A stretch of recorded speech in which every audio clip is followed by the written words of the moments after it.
ഓരോ സൃഷ്ടിയും തുടങ്ങുന്നത് ഒരു ചെറിയ കണികയിൽ നിന്നാണ്. മനസ്സിൻ്റെ ഉൾക്കോണിൽ മുളയ്ക്കുന്ന ഒരാശയം പിന്നീടത് ചിറകെടുത്ത് പറക്കുന്ന സ്വപ്നങ്ങളായതും വരികൾക്കും വരയ്ക്കും വാക്കുകൾക്കും അതീതമായി ഉൾമനസ്സിനും പുറം ലോകത്തിനും വെളിച്ചം പറക്കുന്ന ജ്വാലയായും തീരുന്നു.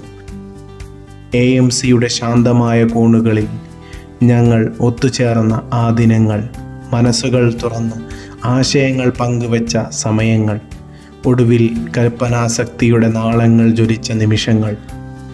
തിരുത്തൽ പ്രക്രിയയുമായി ഈ ലേഖനങ്ങളിലൂടെ യാത്ര ചെയ്തപ്പോൾ ഓരോ കവിതയിലും ഓരോ കഥയിലും ആവേശത്തിൻ്റെ, വേദനയുടെ, പ്രതീക്ഷയുടെ ജ്വാലകൾ ഞാൻ തിരിച്ചറിയുന്നുണ്ടായിരുന്നു. അവസാനം ഈ പുലരിയിൽ യുവ മനസ്സുകളുടെ പ്രതിബിംബമായി, ചിന്താ സ്വാതന്ത്ര്യത്തിൻ്റെ തെളിവായി, ഭാവിയുടെ പ്രതീക്ഷയായി ഈ പതിപ്പ് പൂർത്തീകരിക്കപ്പെട്ടു.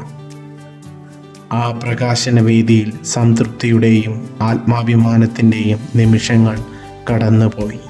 സത്യസന്ധമായി എഴുതിയ ഓരോ വാക്കും നിത്യമാണ്. ഒരിക്കൽ ഇവിടെ കത്തിയ ആ ജ്വാല നാളെ മറ്റൊരു മനസ്സിനെ നയിക്കും എന്നുറപ്പ്.